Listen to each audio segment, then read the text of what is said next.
Every spring, gardeners fall in love with lettuce all over again. The seedlings grow fast, the leaves are tender and sweet, and suddenly you're harvesting beautiful salads almost every day. Then the heat arrives, and almost overnight your lettuce shoots straight up, turns bitter, and starts flowering like it's trying to escape the garden completely. If you've ever wondered why your lettuce suddenly goes bad in the summer, or how to keep harvesting fresh salad greens through hot weather, this video is going to save you a lot of frustration. Because today we're talking about the best slow bolting lettuce varieties for succession planting. And in the second half of the video, I'm going to show you some incredible lettuce alternatives that thrive in summer heat and can be eaten both raw and cooked, which honestly makes them every bit more useful in the garden.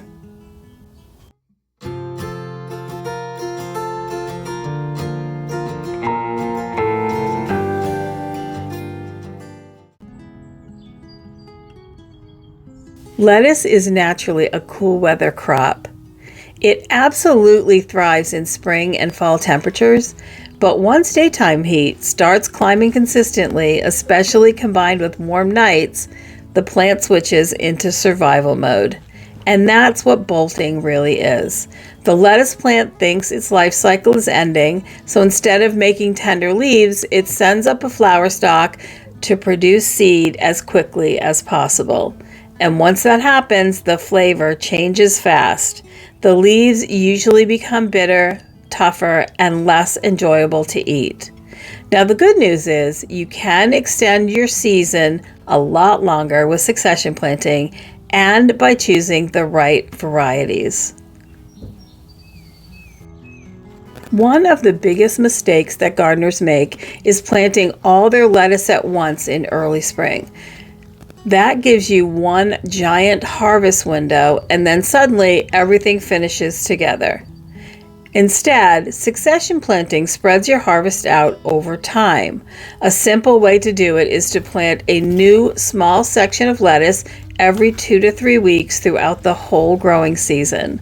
That way, while older plants are finishing up, younger plants are coming on. And as the temperature begins warming up, you can transition into varieties that handle the heat better. These are some of my favorite slow to bolt and heat tolerant varieties for summer growing. These lettuces that you see in the bowl are 3 of my all-time favorites. The lime green frilly-leafed one in the back is Slobolt Loose Leaf lettuce, and it's one of the classics. The name alone tells you what it's bred for. It stays productive surprisingly long into warm weather, and because it's a loose leaf type, you can harvest the outer leaves continuously instead of pulling the entire plant. Freckles Romaine is another one of my favorites. It has beautiful speckled leaves, excellent texture, and tends to tolerate warmth better than many standard romaines. Again, you can use it like a loose leaf lettuce and pull off the outside leaves first, or you can wait and pull the whole head at once. And visually, it is just gorgeous in the garden. Lolla Rosa leaf lettuce is another excellent option for hot weather gardening. That is this beautiful red you see now on the screen. It has deeply curled reddish leaves and green at the bottom, and it adds a lot of color to salads. It's known for being slower to bolt than many tender green lettuces too. And then there's a garden lettuce called the Marvel of Four Seasons. It's another loose leaf lettuce that looks a lot like Lolla Rosa, which honestly, it sounds like the title of an old gardening book, but it really does earn its name. It's a butterhead lettuce type with beautiful red bronze outer leaves and a green heart, and it's surprisingly good with heat tolerance compared to many of the other butterhead types. And honestly, mixing several different lettuce varieties in your garden together works really well because some will outperform others depending on your exact weather. If you can provide afternoon shade during intense heat, that will help too. Even a few degrees cooler can slow bolting down significantly. And don't forget to mulch around lettuce to also help keep the soil temperatures lower and the moisture more consistent. But sooner or later, eventually, summer becomes summer. And this is where a lot of gardeners get stuck. They think fresh salad season is over, but actually this is the point where some of the best gardening greens begin.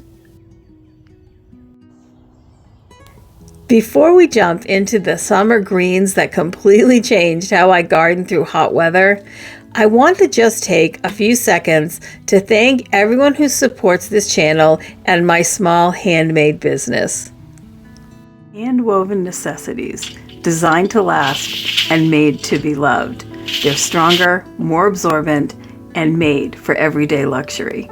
If you haven't made the switch to hand-woven towels, this is definitely your signal. All right, now let's talk about some really good lettuce alternatives that you should be aware of. These are greens that honestly deserve way more attention in home gardens than they always get, because some of these can handle heat far better than lettuce, and they're much more versatile in the kitchen. First is Malabar spinach, and technically it's not a true spinach at all. It's actually a climbing vine that absolutely loves hot weather. While regular spinach collapses in summer heat, Malabar thrives in it. The leaves are thick, mild, fresh tasting, and excellent mixed into salads when they're harvested young. But they're also fantastic cooked into soups, stir fries, sautés, or pasta dishes. That dual purpose quality makes these greens incredibly useful. Then there's New Zealand spinach. Again, not a true spinach, but another heat-loving plant that produces all summer long. The leaves have a mild flavor and work beautifully both raw and cooked. They also freeze well. I've done that several times with good success. This is one of those crops where once gardeners try it, they end up growing it every year. And then there is my absolute favorite green, Swiss chard. Is another powerhouse in the summer garden. Not only is it really good for you, you can use the stems just as well as you can use the leaves, and they are perfect for stir fries and really everything you would use celery on, including fresh salads. Ford Hook is probably one of the best beginner varieties because it's dependable, productive, and fairly mild flavored with huge leaves. But bright light Swiss chard adds the most beautiful pink, orange, yellow, and red stems to the garden while still giving you tender leaves for eating. Young chard leaves are excellent in raw salads, and mature leaves can be sautéed, added to soups, mixed into egg dishes, or used like spinach. Beet greens are another seriously underrated option. Most people focus only on the beet root, but the greens themselves are delicious. Young beet greens are tender enough for salads raw, and older leaves cook beautifully. Some other excellent mild greens that work both raw and cooked include baby kale varieties, especially when harvested young before becoming tough. Tatsoi, which has a very mild mustard flavor and beautiful spoon-shaped leaves. Mizuna, which is feathery and tender and only has a slightly peppery taste when harvested young. There's also Komatsuna, which sometimes is called Japanese mustard spinach. It has a surprisingly mild taste and is also very versatile. And young collard greens, broccoli leaves, cabbage leaves, and cauliflower leaves can also be used when they're sliced thinly for salads and harvested early. You can also steam them and use them as a side dish. One thing I really love about growing mixed greens instead of depending entirely on lettuce is resilience.